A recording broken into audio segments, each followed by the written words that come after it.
परमेश्वर के दैनिक वचन। मानव जीवन में 6 मोड़। तीसरा मोड़, स्वावलंबन। बचपन और किशोरावस्था पार करने के बाद जब कोई व्यक्ति धीरे धीरे तथा परिपक्वता प्राप्त करता है तो उसके लिए अगला कदम अपनी किशोरावस्था को पूरी तरह से अलविदा कहना, अपने माता पिता को अलविदा कहना और आगे के मार्ग का एक स्वावलंबी वयस्क के रूप में सामना करना होता है।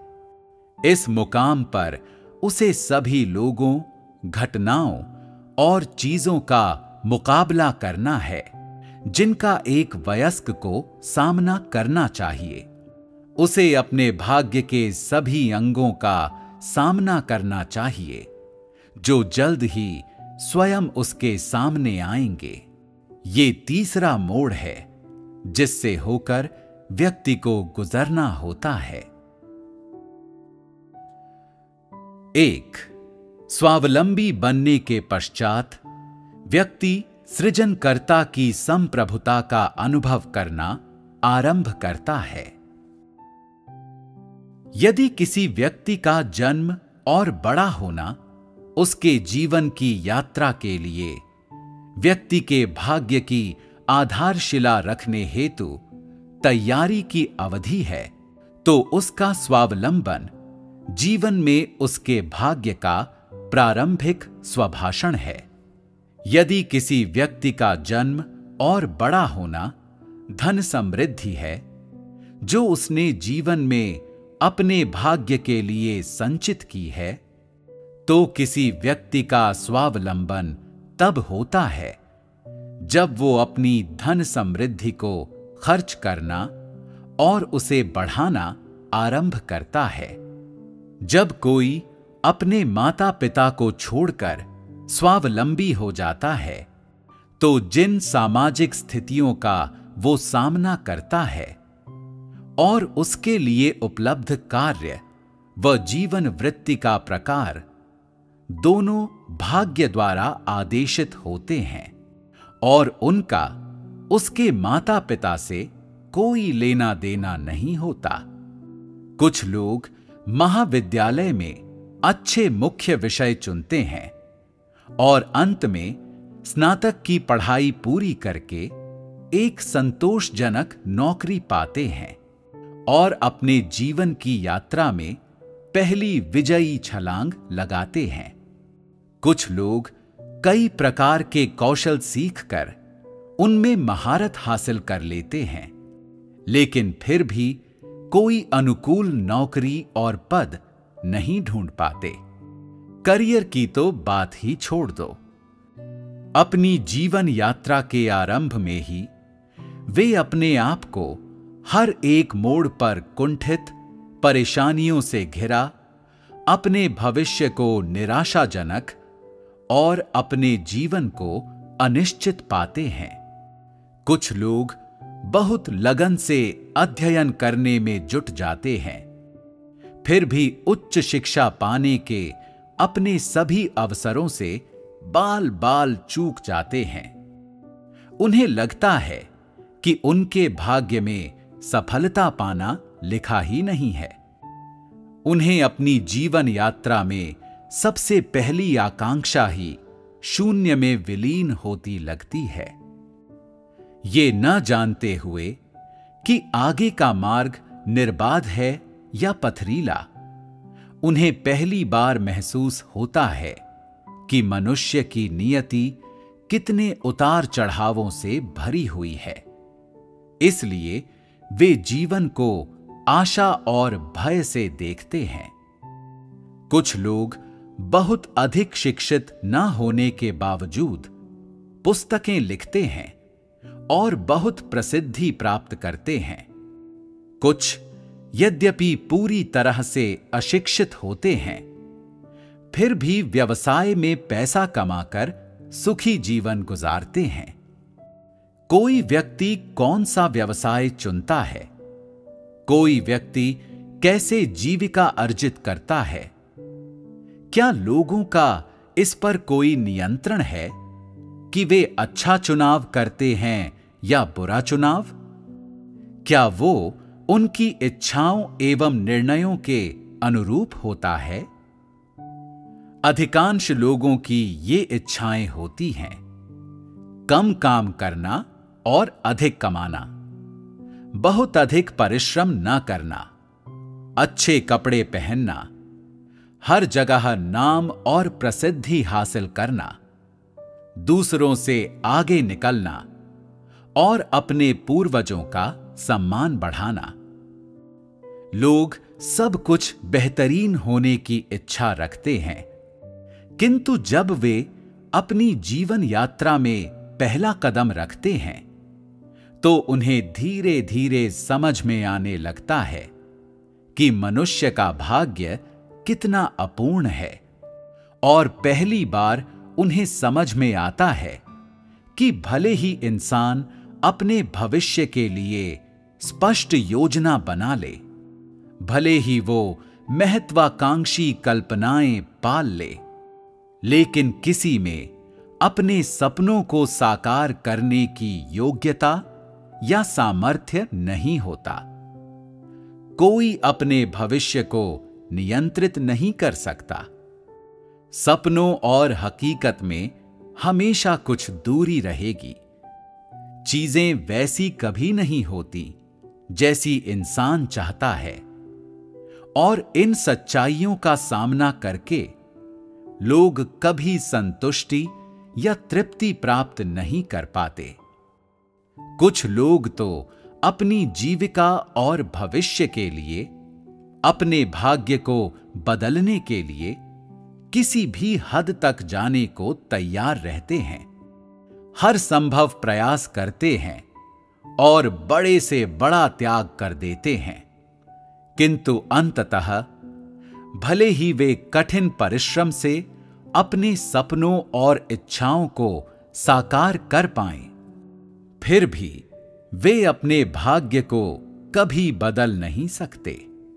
भले ही वे कितने ही दृढ़ निश्चय के साथ कोशिश क्यों ना करें, वे कभी भी उससे ज्यादा नहीं पा सकते जो नियति ने उनके लिए तय किया है।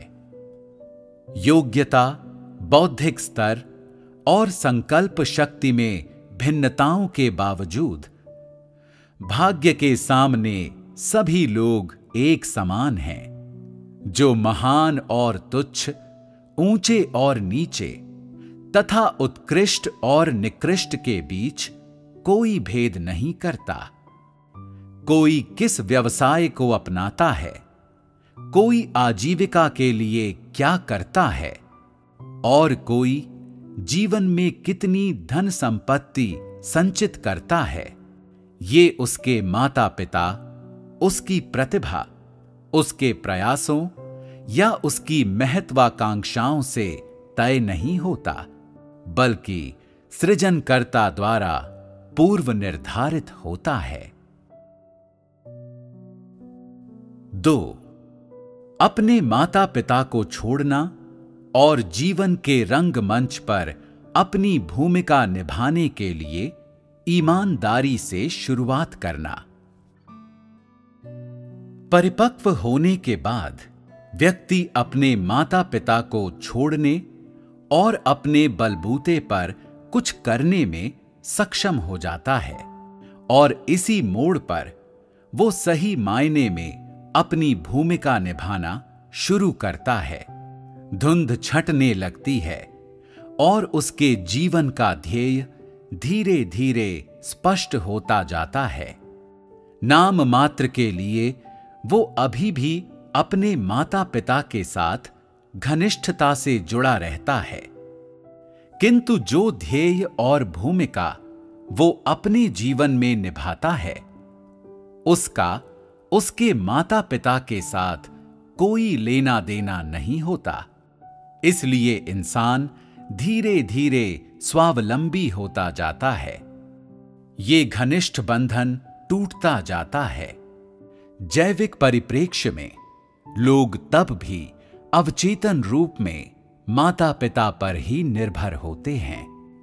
लेकिन सच कहें तो बड़े होने पर उनका जीवन अपने माता पिता से बिल्कुल भिन्न होता है और वे उन भूमिकाओं को निभाते हैं जो उन्होंने स्वतंत्र रूप से अपनाई हैं।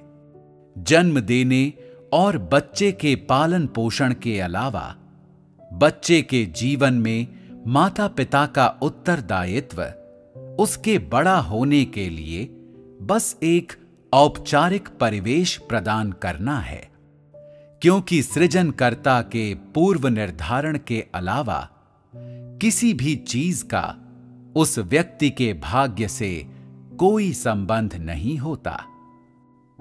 किसी व्यक्ति का भविष्य कैसा होगा इसे कोई नियंत्रित नहीं कर सकता।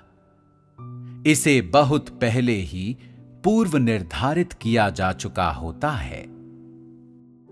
किसी के माता पिता भी उसके भाग्य को नहीं बदल सकते। जहां तक भाग्य की बात है, हर कोई स्वतंत्र है और हर किसी का अपना भाग्य है। इसलिए किसी के भी माता पिता जीवन में उसके भाग्य को नहीं रोक सकते या उस भूमिका पर जरा सा भी प्रभाव नहीं डाल सकते जिसे वो जीवन में निभाता है।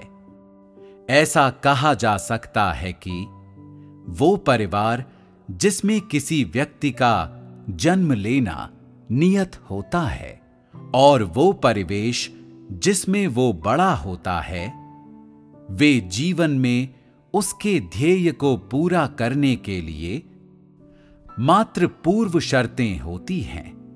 वे किसी भी तरह से किसी व्यक्ति के भाग्य को या उस प्रकार की नियति को निर्धारित नहीं करते जिसमें रहकर कोई व्यक्ति अपने ध्येय को पूरा करता है। और इसलिए किसी के भी माता पिता जीवन में उसके ध्येय को पूरा करने में उसकी सहायता नहीं कर सकते। किसी के भी रिश्तेदार जीवन में उसकी भूमिका निभाने में उसकी सहायता नहीं कर सकते। कोई किस प्रकार अपने ध्येय को पूरा करता है और वो किस प्रकार के परिवेश में रहते हुए अपनी भूमिका निभाता है, ये पूरी तरह से जीवन में उसके भाग्य द्वारा निर्धारित होता है। दूसरे शब्दों में, कोई भी अन्य निष्पक्ष स्थितियां किसी व्यक्ति के ध्येय को, जो सृजनकर्ता द्वारा पूर्व निर्धारित किया जाता है, प्रभावित नहीं कर सकती। सभी लोग अपने अपने परिवेश में जिसमें वे बड़े होते हैं, परिपक्व होते हैं। तब क्रमशः धीरे धीरे अपने रास्तों पर चल पड़ते हैं और सृजनकर्ता द्वारा नियोजित उस नियति को पूरा करते हैं। वे स्वाभाविक रूप से अनायास ही लोगों के विशाल समुद्र में प्रवेश करते हैं और जीवन में भूमिका ग्रहण करते हैं, जहां वे सृजनकर्ता के पूर्व निर्धारण के लिए, उसकी संप्रभुता के लिए सृजित प्राणियों के रूप में अपने उत्तरदायित्वों को पूरा करना शुरू करते हैं।